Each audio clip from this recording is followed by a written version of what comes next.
Hello violin players, today we're going to use an old song to learn a new skill. So we're going to play Lightly Row in our Suzuki book, but we're going to play it entirely on our A string. And the way that we do that is we have to replace all of the open E's with a new way to play E. So instead of playing our open E, we're going to play our E, same pitch, with 4 fingers on our A string. So you can see that it makes the same pitch. What's different is what's called the timbre of the note. The timbre has to do with the quality of the sound. You'll hear that your open E sounds a little brighter, whereas the 4th finger on your A string sounds a little bit sweeter. So, alright, if you're looking at your hand, you can spot the weak finger on the hand, right? The pinky is much smaller than the rest and therefore a lot weaker than the rest of your hand. That means it's going to take some practice to get that 4th finger right where it needs to be, nice and strong. I'll give you some tips on how to help that, but know that the best way to get good at 4th fingers is to use them, right? In the beginning you might think, oh, it sounds better when I play an open E, but it won't eventually, because the more you use that 4th finger, the better it's going to sound. Okay, so take a chance, get those pinkies nice and strong. So the first thing we can do is we can tap our pinky, see if you can tap it independently on the bout of your instrument. And we're keeping that nice curved shape like we've always had, that nice tabletop shape with our fingers, right? That's going to apply to our pinky as well. All right, after you've got that finger nice and warmed up, let's talk about hand placement, because there's some things you can do with your wrist and your elbow to be able to get that 4th finger to where it needs to be. So the one we're doing today is going to be on our A string. So I'm going to go set up my fingers. Now my wrist needs to be nice and straight. If my wrist isn't straight, you can already see how that pinky collapses back, right? And not only does my wrist need to be straight, I need to think about my elbow under here. If my elbow is all the way out this way to the left, you can see that's pulling my pinky away and I can't even get the tip of my pinky down. So you might need to adjust your arm rotation. So instead of having your elbow right underneath your instrument, you may need to rotate it slightly forward so that you can see your forearm coming around the instrument like this. So I can see my arm from my elbow all the way up, peeking around my instrument. And everybody's hand is different, everybody's fingers are different lengths, so you can kind of play with that and make sure that your 4th finger is getting all the way up to your tape if you have one. All right, and then you can test your sound out.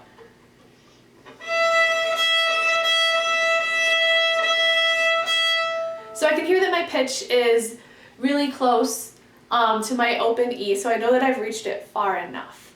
So let's practice walking it up now. So I'm going to go A, B, C sharp, D, and now instead of that open E, I'm going to use that pinky. Here I go.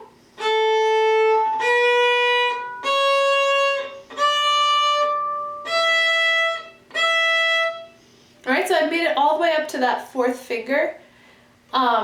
Now you might want to mess around with it in some different patterns. So what I'm going to do first is I'm going to go between my 3rd finger and my 4th finger, like this.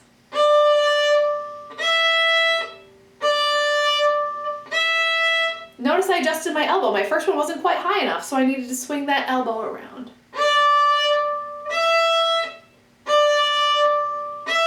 Let's do 2 more.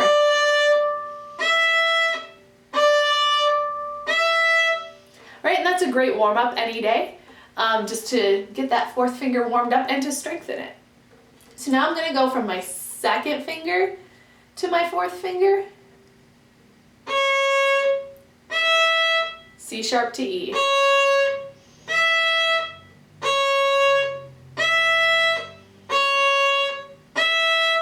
Something you'll notice about my hand each time is that I'm hovering, right? I'm not going,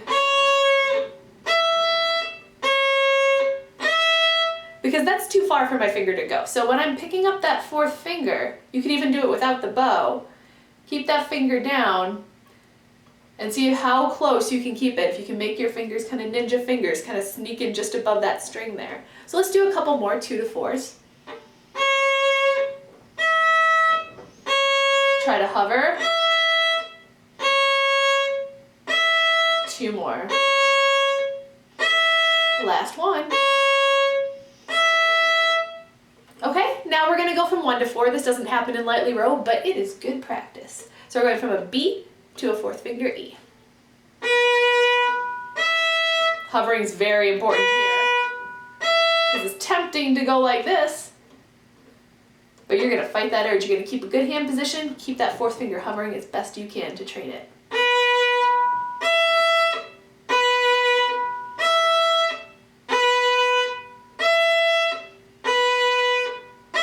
One more.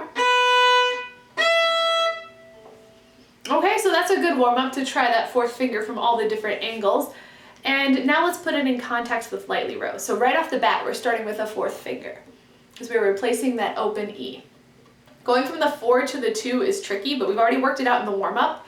If you're having trouble putting it in the context of the song, that is totally fine. Just pause the video and practice going from a 4 to a 2 on your own a few times to train your fingers. All right, so I'm gonna do the first line of lightly row with that 4th finger. Ready, go.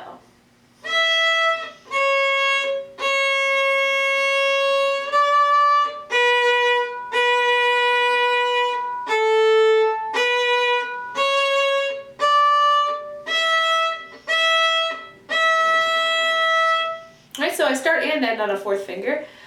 Second line will also start on that 4th finger. So in all the times when you played the song with open E's and you tunneled, that's probably a good opportunity to make sure you're keeping that 4th finger down. So you're transitioning from line to line without having to pick up your 4th finger at the end of the first line and then put it right back down for the beginning of the second. Okay, second line, we know that measures 3 and 4 were kind of tricky. Again, it's because we're hopping from our 2nd finger to our 4th finger. So here are measures 3 and 4 of the second line. Ready, and.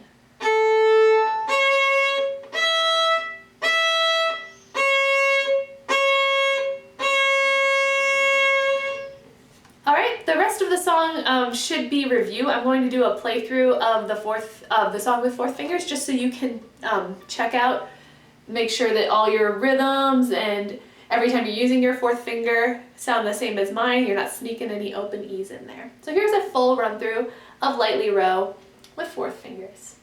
1, 2, ready, go.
Mastered lightly row with the 4th fingers, it would be a good experiment, a good challenge to look back to some other pieces that you've played before this and see where you might be able to replace any of your open strings with a 4th finger. So anytime you have an open E, you can do a 4th finger on your A string like we just did, or anytime you have something with an open A, you could do the same thing on your D string. If you're looking to replace an open A with a 4th finger, just know that you might need to rotate that elbow around. I really have to be able to see my forearm to reach a 4th finger on my D string like this.